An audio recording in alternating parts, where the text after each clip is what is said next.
On a sandhill stage, Matthew Reeves pitched his AI logistics startup to a room full of investors. Volterra is reshaping supply chains from the ground up. Our traction proves the model works at scale. And remarkably, your early backer Pinewood LP stayed in for the long haul. That kind of faith speaks volumes. Pinewood LP, the one investor I never shook hands with, the one I never questioned. In the audience, a silver-haired man watched without flinching. Charles Reeves had been waiting for this moment. Why does that name feel like a secret I should have caught? Richard Hale moved on, clueless about the fracture he had just opened. I need to find out who they are, before this goes any further. Charles Reeves folded his hands. Only he knew what Pinewood LP really meant. The pitch ended. Applause filled the hall. But Matthew heard nothing, only that name. 9 years earlier, Matthew Reeves stood in a cramped office, not as a founder, but as a son making a demand. Dad, I need $500,000. My idea is bulletproof. Back me or you're betting against your own son. Matthew, I've looked at the numbers. The market isn't there. I can't write a check for a project that will crash. Then you're a coward. I'll do it without you. Don't expect to hear from me again. Matthew walked out. The door slammed. Charles sat motionless, hands folded on the desk. 18 months later, Matthew's startup collapsed. The office was emptied, a for lease sign taped to the glass.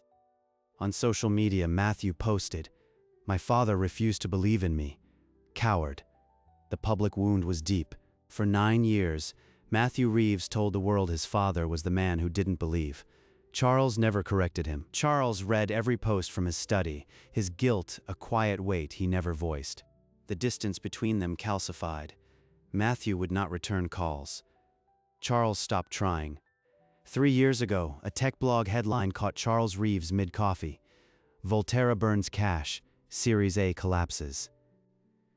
He's going to fail twice. I can't watch that happen again. That evening, Charles called a Cayman Islands attorney. By morning, Pinewood LP existed on paper, a shell with one purpose. He wired $750,000 into a blind seed fund. The sender was not Charles Reeves. It was a ghost. The money reached Volterra's account 3 days later. Matthew, alone in his office, saw the notification. Anonymous seed. Someone out there just bet everything on me. Charles deleted the transaction alert from his phone and sat back. His face gave away nothing. In that moment, he became the secret architect of his son's comeback.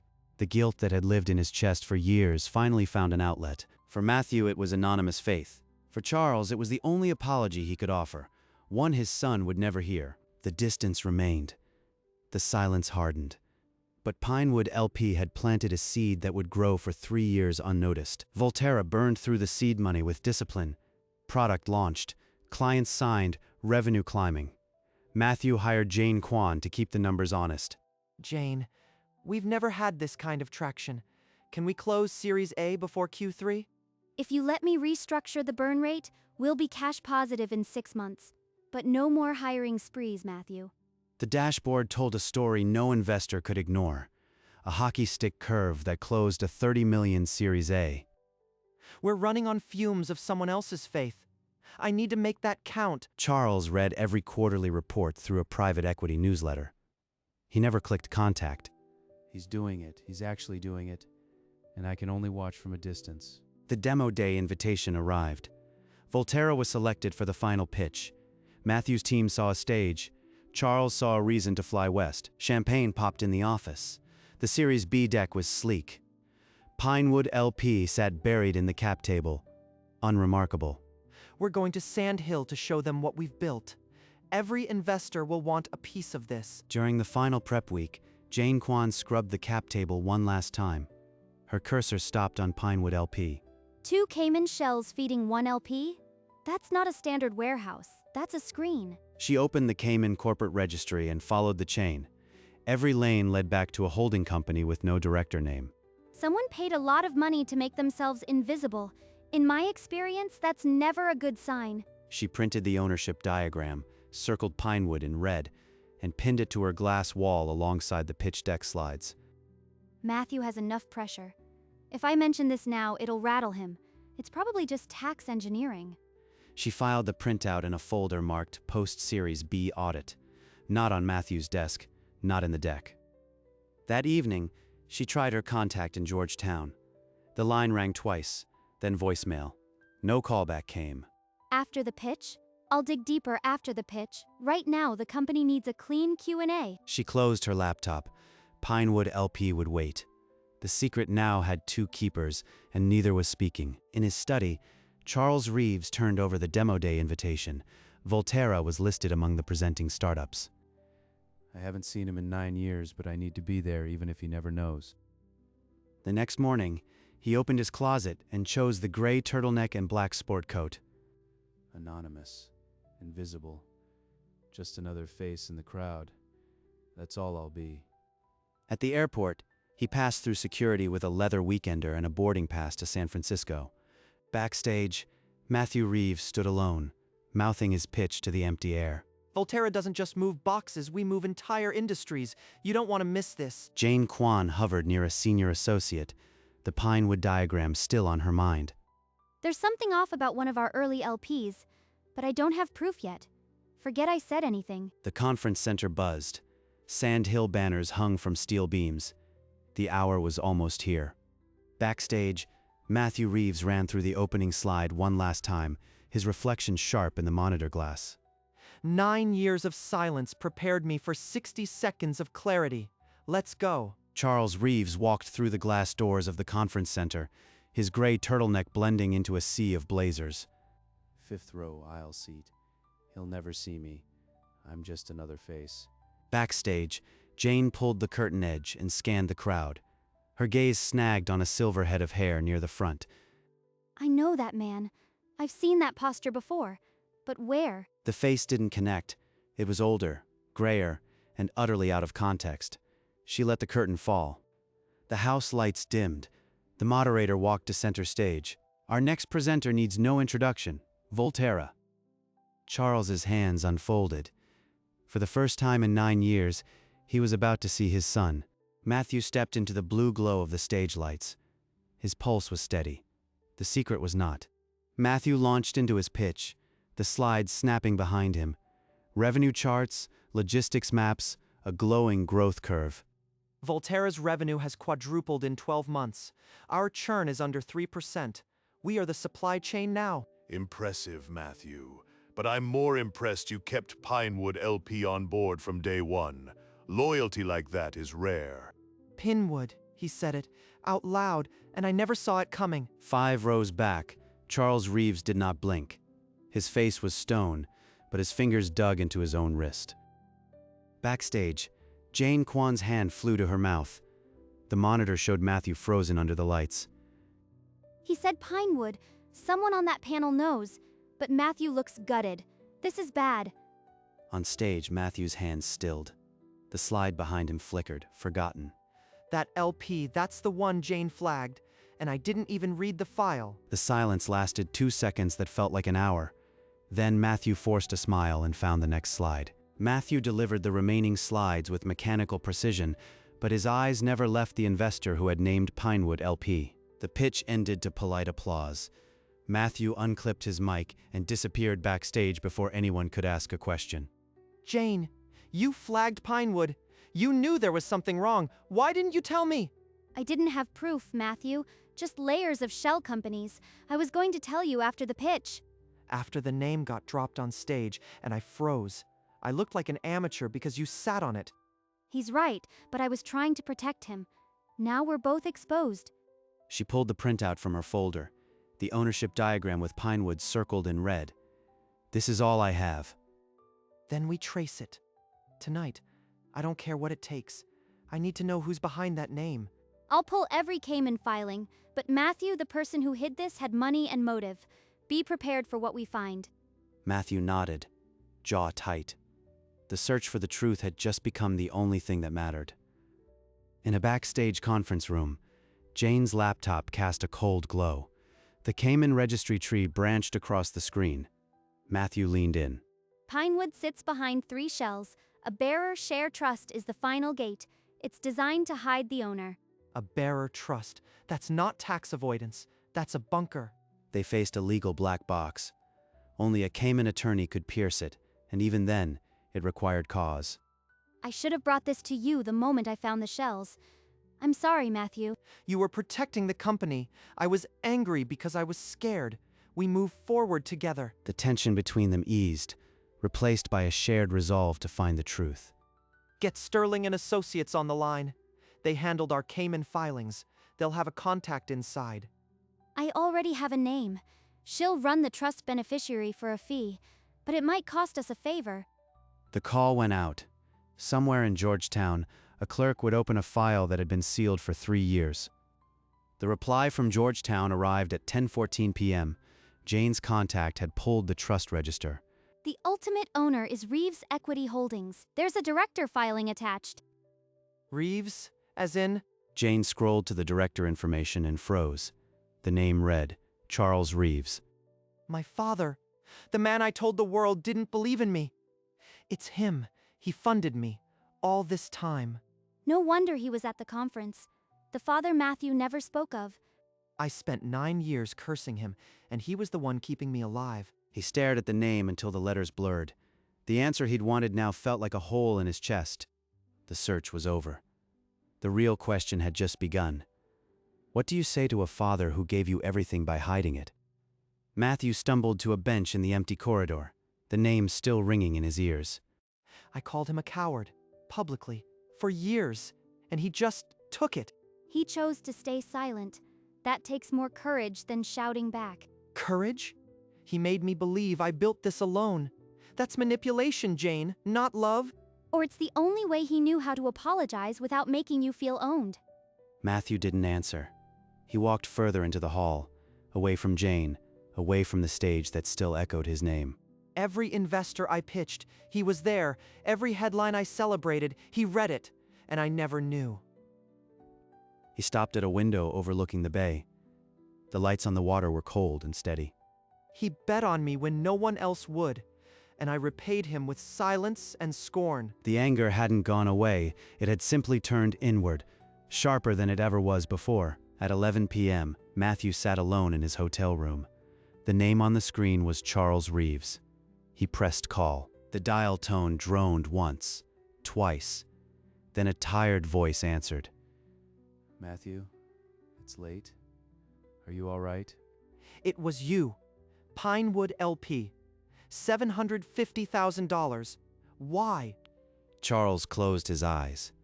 The secret he had kept for 3 years was finally spoken. Can we talk? Not like this. Not when you've just found out. I deserve an answer tonight. You deserve more than a phone call, son, but if you need it now, I'll give it. The word son hung in the air. 9 years of silence compressed into a single syllable. Matthew didn't hang up. The line stayed open, waiting for the truth. I couldn't watch you fail twice, Matthew, not after what I said to you. So you hid money behind a shell company. How is that better?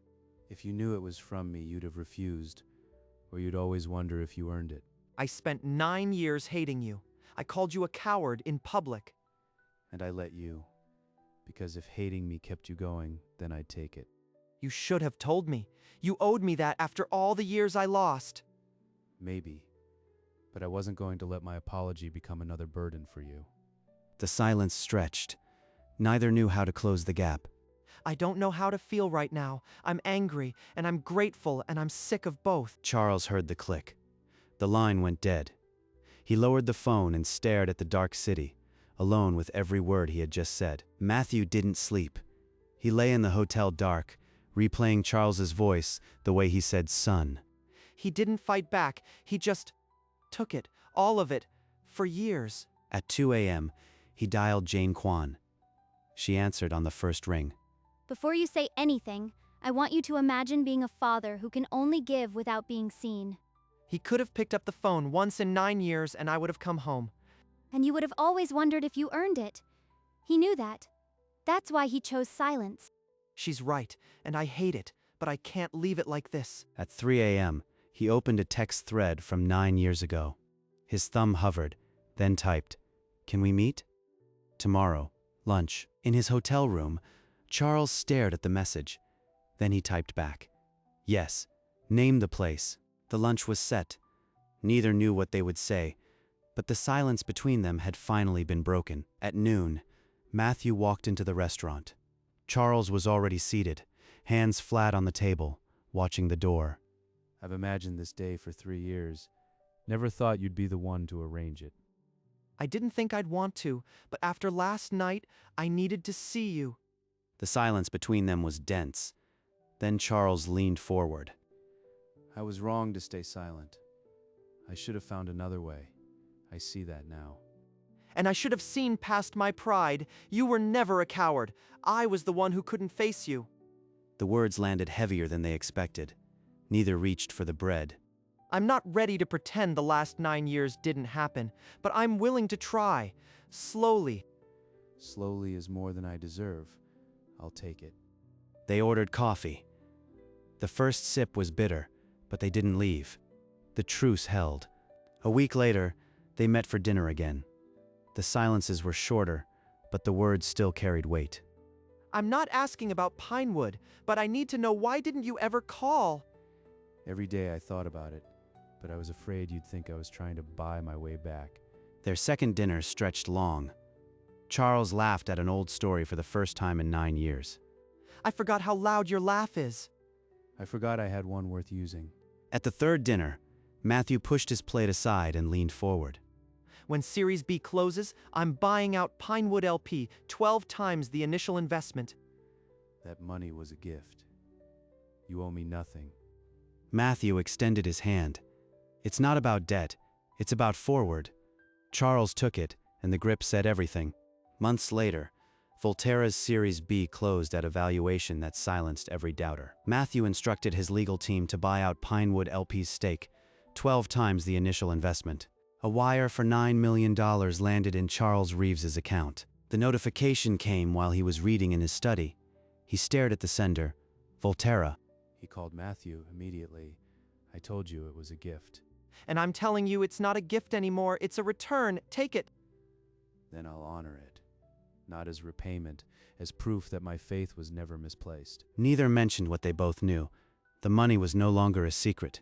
It was a circle closing. The call ended quietly. Charles looked at the balance, then at an old photograph on his desk.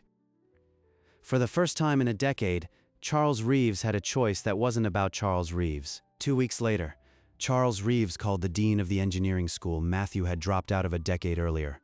He didn't negotiate a plaque or a building. He donated the entire $9 million to create a scholarship fund simply named the Matthew Reeves Engineering Scholarship. He gave it all away. For me. Matthew saw the tech news headline on his phone and froze. Then he dialed his father, hands trembling. Dad, the scholarship. $9 million. That was yours, all of it. It was never mine, son. It was always yours. I just held it for a while. The line went quiet for a long moment. I don't know how to thank you for believing in me when I couldn't. Just finish what you started. That's all the thanks I need. For the first time in 9 years, the silence between them held no anger, only the promise of a beginning. That fall, Matthew Reeves enrolled in night classes at the same engineering school he'd left behind. He was 37, but he sat in the front row like a student who had something to prove. Dad said, finish what you started. He didn't just mean the degree, he meant the person I walked away from. He squeezed classes between board meetings and product launches. Nights were spent on thermodynamics, mornings on term sheets. Charles didn't hover. He sent a single text each week. How's the homework? And Matthew always replied. It's the same question he used to ask when I was 10. Now it means something different. The tech press picked up the story. Founder CEO returns to school on the back of anonymous father's gift. Matthew didn't seek the spotlight, but it came anyway. At first, he was embarrassed. Then he realized it wasn't about him. It was about what a father's faith can build. Every exam I pass, I'm not just closing a gap, I'm proving that his bet wasn't wasted. By the second year, Matthew was weeks away from graduation. He'd built a unicorn and a degree simultaneously, but the degree felt heavier. He called Charles the night before his final exam and said one thing: be there. 2 years later, Matthew Reeves walked across the graduation stage, his black gown swaying, his cap slightly askew. I left a dropout. I return with a degree. It's not the paper, It's the promise. Charles Reeves sat in the second row, his silver hair untouched by the breeze, his hands folded as if in prayer. He said, "Be there 3 years ago. I'd never miss this." In a sea of black gowns, Matthew saw only one face. Their eyes met across the distance. Charles nodded, a quarter-inch movement that said everything he had never been able to say out loud. The dean called his name. Matthew took the diploma, the leather cover warm from the June sun. He glanced at the program in his hand, his name printed under School of Engineering. Then he looked toward the second row. Charles Reeves was already watching, his eyes wet but unashamed. The stadium roared, but for Matthew, the only sound that mattered was the silence that had finally been filled. After the ceremony, Matthew and Charles walked the old campus paths, the noise of the crowd fading behind them. For years I thought you didn't believe in me. Now I know you believed enough for both of us. I only believed what you showed me. The rest was just patience. They walked in silence for a while, but it wasn't the silence of estrangement anymore. It was a silence that didn't need filling. That scholarship will put a dozen kids through school. They'll never know where it really came from. They don't need to. Neither did you for 3 years. What matters is what they build with it. 3 years of anonymity, 9 years of silence, and a single name on a wire transfer that had torn open the past. All of it had led here. The secret that had once seemed like a betrayal had become the quietest kind of love, the kind that builds without being seen, and only asks to be recognized when the work is done. At the edge of the quad, they stopped. Charles put a hand on Matthew's shoulder. No words, just the weight of a decade finally lifted. And somewhere, in a filing cabinet in Georgetown, a document still listed Pinewood LP, its purpose finally complete.